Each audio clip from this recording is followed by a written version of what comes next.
इस वीडियो में हम बात करेंगे variation of G with latitudes, यानी लैटिट्यूड्स के वेरिएशन के साथ साथ ग्रेविटेशनल एक्सेलरेशन पर कैसे इफेक्ट पड़ता है, इसकी वैल्यू कैसे चेंज होती है।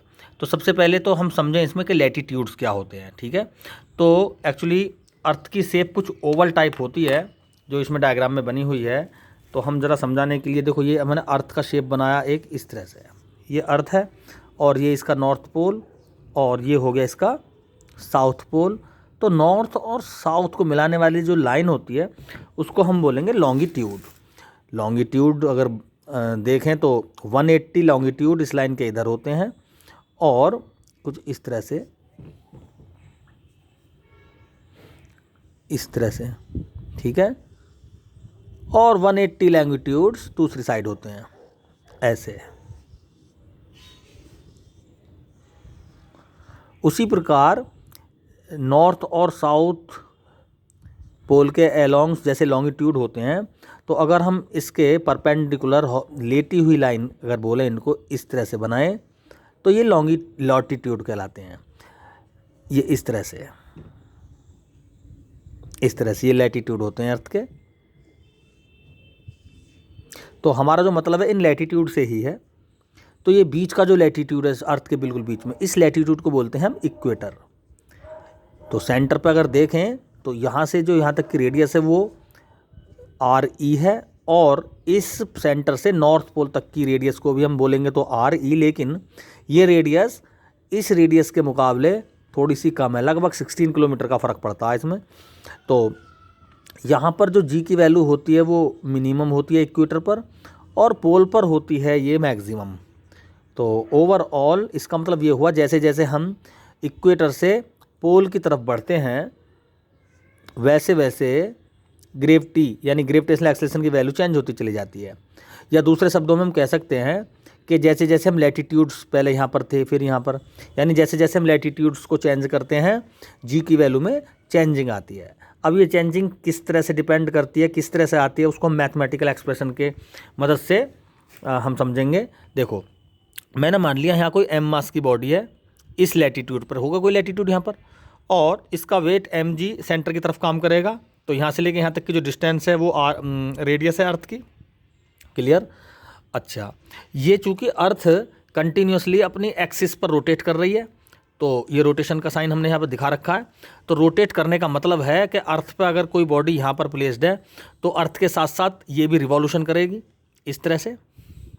तो जब ये बॉडी रिवॉल्यूशन करेगी तो इसका सर्कुलर पाथ का भी एक सेंटर होगा, जो मैंने मान लिया ये सेंटर है। तो सेंटर की तरफ सर्कुलर मोशन में एक फोर्स काम करता है जिसको हम सेंट्रीपिटल फोर्स एफ सी बोलते हैं, और इसका रिएक्शन या सेंट्रीफ्यूगल फोर्स बाहर की तरफ काम करेगा एफ सी, जिसकी वैल्यू होती है M R omega square. Omega क्या है? एंगुलर वेलोसिटी ऑफ अर्थ के रोटेशन की जो एंगुलर वेलोसिटी है वो है ओमेगा। तो अगर हम इस लाइन को देखो, ये सेंटर की तरफ एम जी वेट काम कर रहा है, इसको हम बैक में ले जाएं, यहीं इस पे समझना है मेन। तो जो लैम्डा एंगल ये है ना, देखो ये लैटिट्यूड, ये जिस रेडियस के अलोंग ये बॉडी एम मास की बॉडी रिवॉल्व कर रही है, ये इसके रेस्पेक्ट में जो अर्थ जो ये आर रेडियस है ना, ये लैम्डा एंगल बना रही है। ठीक है, तो ये एंगल भी लैम्डा ही होगा। तो इस वेक्टर की वैल्यू क्या होगी, यहाँ समझने की बात है थोड़ा। तो अगर ये एक फोर्स एफ सी है तो इसका कंपोनेंट यहाँ पर एफ सी कॉस लैम्डा हम कह सकते हैं इसको। ठीक है, तो देखो इस बॉडी का वेट एम जी नीचे की तरफ काम कर रहा है और इसके against F C cos lambda एक फोर्स इसकी अपोजिट डायरेक्शन में यहाँ पर लग रहा है। तो इसका मतलब ये एफ सी कॉस लैम्डा इस एम जी को थोड़ा सा अफेक्ट करेगा। तो जो जितना ये अफेक्ट करेगा उसी से निकल के आ जाएगा हमारा इस पॉइंट पर जी की वैल्यू जो भी चेंज होकर आई है। तो अगर हम देखें कितना इफेक्ट आया, तो अगर ये एम जी है और ये एफ सी कॉस लैम्डा है तो हम लिख सकते हैं इसको M G minus F C cos lambda, और इसका रिजल्टेंट हम लिख सकते हैं एम जी डैश। ये जी डैश यहाँ की रिजल्टेंट वैल्यू है एक्सेलरेशन की।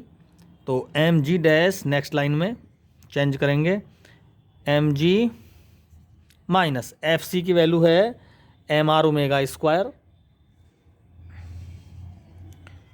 Omega square cos lambda. Clear. तो यहाँ से सभी m आपस में कैंसिल हो सकते हैं। तो g dash is equal to ji minus R omega square cos lambda. तो हम यहाँ से जो रेडियस है इसको चेंज कर सकते हैं, इसको सब्स्टिट्यूट कर सकते हैं। किस तरह से, देखो यहाँ पे देखें ज़रा, cos lambda is equal to radius upon R E, R upon R E लिख सकते हैं इसको। तो यहाँ से आर ई, आर बराबर हो गया R e cos lambda. Clear. तो आर के प्लेस पे लिख सकते हैं हम इसको, यानी g dash is equal to ji minus R e cos lambda, और एक कॉस लैम्डा ये है तो cos square lambda omega square. तो ये हमारा आया रिजल्टेंट जी की वैल्यू, जो किस पर डिपेंड करती है, ये इस लैम्डा एंगल पर चेंज करती है। और लैम्डा एंगल कैसे कैसे कैसे चेंज होता है, जैसे जैसे हम इस बॉडी का लैटिट्यूड चेंज करते हैं। फर्ज करो हम इस बॉडी को यहाँ के रेस्पेक्ट में ना, यहाँ ना रख के यहाँ पे रख रहे हैं, तो देखें ज़रा, स्ट्रेट लाइन है ना ये, तो ऐसी एक स्ट्रेट लाइन यहाँ पे बन जाएगी रेडियस की।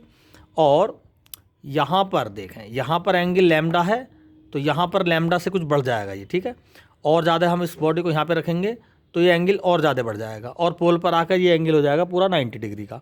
तो पोल पर ये लैम्डा कितना हो गया, एट पोल लैम्डा हो गया 90 डिग्री, और लैम्डा की वैल्यू कॉस लैम्डा 90 यहाँ रखेंगे तो टर्म 0 हो जाएगी। तो इस कंडीशन में हो जाएगा जी dash is equal to ji.